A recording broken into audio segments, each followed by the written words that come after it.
नैमिषारण्य में दीर्घ सत्र के अंत में मुनियों के पास वायु देवता का आगमन, उनका सत्कार तथा ऋषियों के पूछने पर वायु के द्वारा पशुपाश एवं पशुपति का तात्विक विवेचन।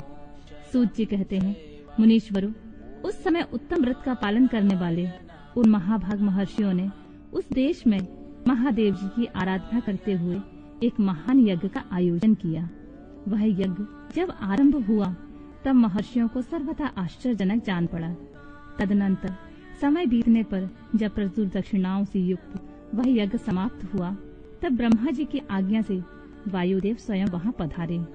उनको आया देख दीर्घकालिक यज्ञ का अनुष्ठान करने वाले वे मुनि ब्रह्मा जी की बात को याद करके अनुपम हर्ष का अनुभव करने लगे। उन सब ने उठकर आकाश जन्मा वायु देवता को प्रणाम किया और उन्हें बैठने के लिए एक सोने का बना हुआ आसन दिया।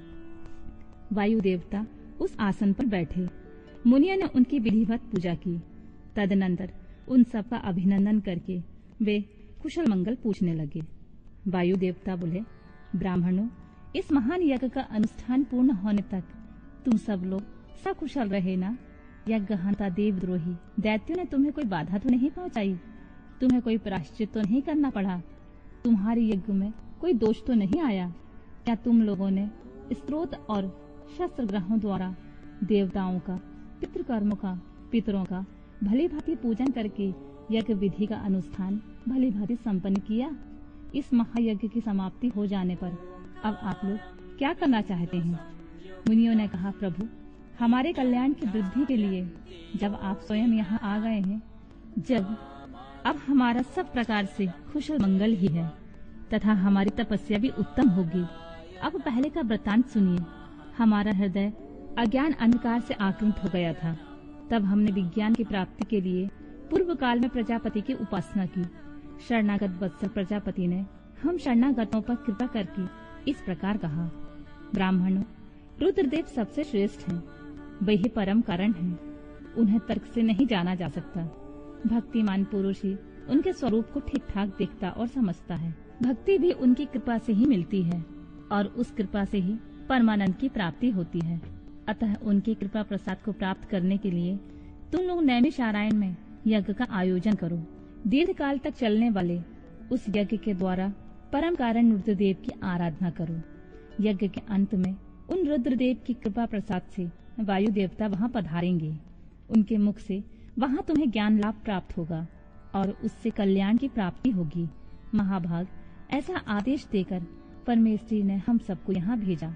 हम इस देश में आपके आगमन की प्रतीक्षा करते हुए 1 दिव्य वर्षों तक दीर्घकालिक यज्ञ के अनुष्ठान में लगे रहे।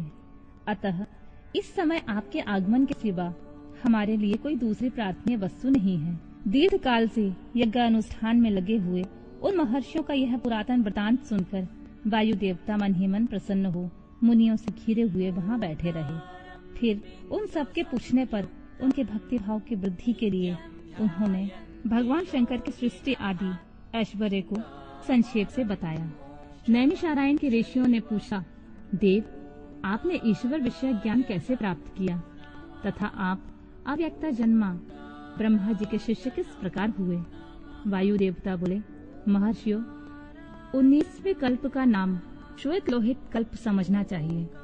उस कल्प में चतुर्मुख ब्रह्मा जी ने सृष्टि की कामना से तपस्या की। उनकी उस तीव्र तपस्या से संतुष्ट हो स्वयं उनके पिता देवादिदेव महेश्वर ने उन्हें दर्शन दिया। वे दिव्य कुमारावस्था में युक्त रूप धारण करके रूपवानों में श्रेष्ठ श्वेत नामक मुनि होकर दिव्य वाणी बोलते हुए उनके सामने उपस्थित हुए। वेदों के अधिपति तथा सबके पालक पिता महेश्वर का दर्शन करके गायत्री सहित ब्रह्मा जी ने उन्हें प्रणाम किया और उन्हीं से उत्तम ज्ञान पाया। ज्ञान पाकर विश्वकर्मा चतुर्मुख ब्रह्मा संपूर्ण चराचर भूतों की सृष्टि करने लगे। साक्षात परमेश्वर शिव से सुनकर ब्रह्मा जी ने अमृत रूप का ज्ञान प्राप्त किया था। इसीलिए मैंने तपस्या के बल से उन्हीं के मुख से उस ज्ञान को उपलब्ध किया। मुनियों ने पूछा, आपने वह कौन सा ज्ञान प्राप्त किया जो सत्य से भी परम सत्य और शुभ है तथा जिसमें उत्तम निष्ठा रखकर पुरुष परमानंद को प्राप्त करता है? वायु देवता बोले, महर्षियों, मैंने पूर्व काल में पशुपाश और पशुपति का जो ज्ञान प्राप्त किया था, सुख चाहने वाले पुरुषों को उसी में ऊंची निष्ठा रखनी चाहिए। अज्ञान से उत्पन्न होने वाला दुख ज्ञान से भी दूर होता है। वस्तु के विवेक का नाम ज्ञान है।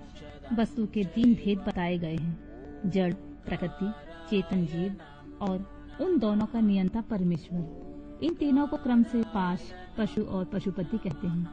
तत्व पुरुष है प्रारंभ। इन तीनों तत्वों को क्षर, अक्षर तथा उन दोनों से अतीत कहते हैं। अक्षर ही पशु कहा गया है। क्षर तत्व का नाम ही पाश है और क्षर और अक्षर दोनों से परे जो परम तत्व है उसी को पति या पशुपति कहते हैं। प्रकृति को ही क्षर कहा गया है, पुरुष को ही अक्षर कहा गया है। जो इन दोनों को प्रेरित करता है वह क्षर और अक्षर दोनों में से भिन्न तत्व परमेश्वर कहा गया है। माया का ही नाम प्रकृति है। पुरुष उस माया से आवृत है। मल और कर्म के द्वारा प्रकृति का पुरुष के साथ संबंध होता है। शिव ही उन दोनों के प्रेरक ईश्वर हैं। माया महेश्वर की शक्ति है। चित स्वरूप जीव उस माया से आवृत है। चेतन जीव को आच्छादित करने वाला अज्ञानमय पाश ही मल कहलाता है।